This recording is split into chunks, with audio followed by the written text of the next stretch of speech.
6 p.m. Pakistan Standard Time. Assalamu alaikum. This is Radio Pakistan.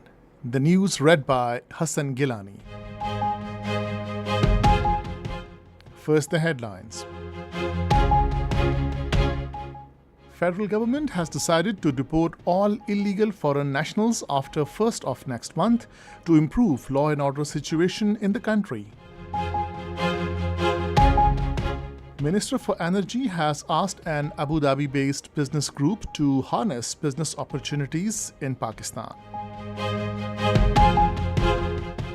Foreign Minister will represent Pakistan at the two-day Trans-Himalaya Forum for International Cooperation being held in China tomorrow. At the United Nations, Pakistan has called for a peaceful settlement of lingering Kashmir dispute in accordance with the Security Council resolutions. Pro-Khalistan Sikh activists held a protest demonstration in front of Indian High Commission in London, demanding removal of the High Commissioner. Pakistan has qualified for semi-final, beating Hong Kong by 68 runs in quarter-final of Asian Games men's cricket event at Hangzhou today. And now the news in detail.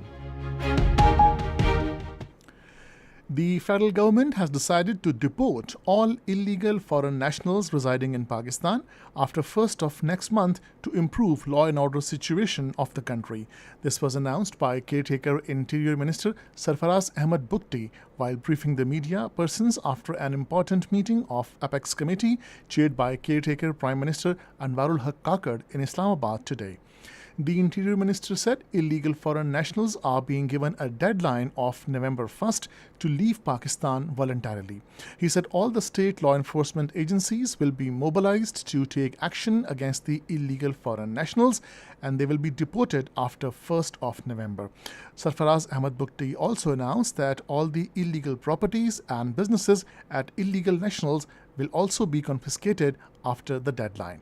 He said action will be taken as per the law of the land against any of the Pakistani citizens involved in illegal businesses and making huge properties of convenience of illegal foreign nationals. The minister said a task force has also been established at the Interior Ministry to launch and monitor the actions against illegal foreign nationals. He said safety and security of the people of Pakistan is the prime responsibility and foremost priority of the government. Caretaker Minister for Energy Muhammad Ali held a meeting with the delegation of ADNOC, which is the leading diversified energy group owned by Abu Dhabi government. Secretary Petroleum, Mr. Abdullah Kubaisi from ADNOC, along with Mr. Emmanuel D. Renais, Global Head of Trading ADNOC, were also present. Matters pertaining to LNG and crude supply came under discussion during the meeting. Minister Muhammad Ali is engaging with the energy giants of the world to capitalize opportunities and cooperation avenues to boost Pakistani's energy sector. Foreign Minister Jalil Abbas Chilani will represent Pakistan at the third two-day Trans-Himalaya Forum for International Cooperation beginning in Lianji City of China tomorrow. The Trans-Himalaya Forum was initiated in 2018 to deepen practical cooperation among the regional countries on diverse subjects including geographical connectivity, environmental protection and ecological preservation. The theme of this year's forum is Ecological Civilization and Environmental Protection. The Foreign Minister will address the opening ceremony of the Trans-Himalaya Forum. Pakistan has called on the United Nations to push for a peaceful settlement of lingering Kashmir dispute in accordance with the Security Council resolutions and Kashmiri people's wishes. Pakistan's permanent representative to the world body in New York, Munir Akram, told the General Assembly's Special Political and Decolonization Fourth Committee that since 1946, 80 formal colonies have gained independence, but there are still peoples who are denied their right to self-determination, most prominently the people of occupied Jammu and Kashmir and Palestine. He said the right to self-determination of Kashmiri people was explicitly recognized in UNSC Resolution 47 and several subsequent resolutions, which prescribed that the final disposition of state of Jammu and Kashmir should be decided by its people through a free and fair plebiscite held under UN auspices. On the Palestine issue, Munir Akram said durable peace in the Middle East can only be achieved through the two-state solution and the establishment of State of Palestine with the pre-1967 borders and Al-Quds al-Sharif as its capital. The newly appointed Pakistan's ambassador to Russian Federation, Khalid Jamali, today called on Russian Deputy Foreign Minister Andrei Rukenko to present a copy of his diplomatic credentials. In the meeting held at the Russian Foreign Ministry, Ambassador Jamali conveyed that developing excellent relations with the Russian Federation was one of the priorities of Pakistan's foreign policy.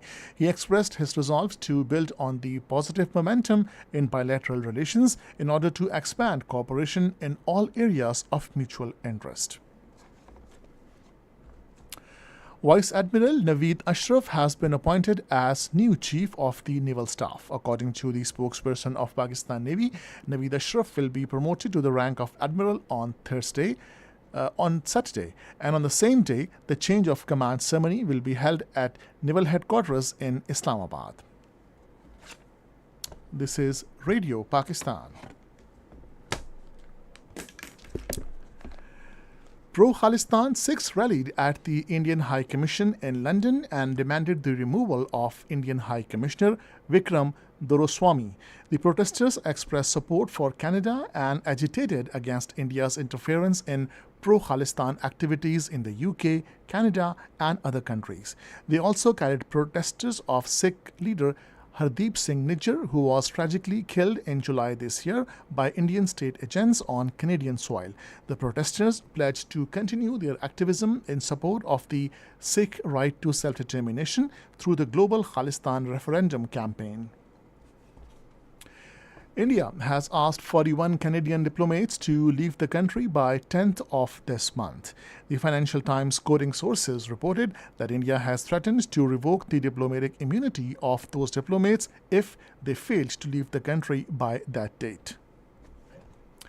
The illegally detained women Kashmiri Hurriyat leader and chairperson of Dukhtaran-e-Millat, Asya Andarabi, has appealed the United Nations to prevent Modi regime from pursuing the Hindutva agenda in Indian illegally occupied Jammu and Kashmir. According to Kashmir Media Service, Asya Andarabi, in a message from New Delhi's Tihar jail, said the future of millions of Kashmiri people is associated with the Kashmir dispute that can only be secured by resolving it as per the UN Security Council resolutions. She pointed out that the resolution of the Kashmir dispute is imperative not only for long-lasting peace in South Asia, but also for the peace in the entire world. A 6.2 magnitude strong earthquake jolted India and parts of Nepal today. According to India's National Center for Seismology, the depth of the earthquake was measured at 5 kilometers. The epicenter of the quake was located in Nepal. In Turkey, police has detained 145 people across the country suspected of links to the outlawed Kurdistan Workers Party. The outlawed Kurdistan Workers Party militant group had claimed responsibility for 2 attacks in Ankara on Sunday. The UN Security Council has voted to approve sending a multinational force to Haiti with the goal of combating extreme gang violence. Security Council approved with 13 votes in favor to send UN force led by Kenya. The force is expected to include personnel from Jamaica, Barbados, and several other nations. 3 scientists have won the Nobel Prize in Physics for their work on how electrons move around the atom during the tiniest fractions of seconds.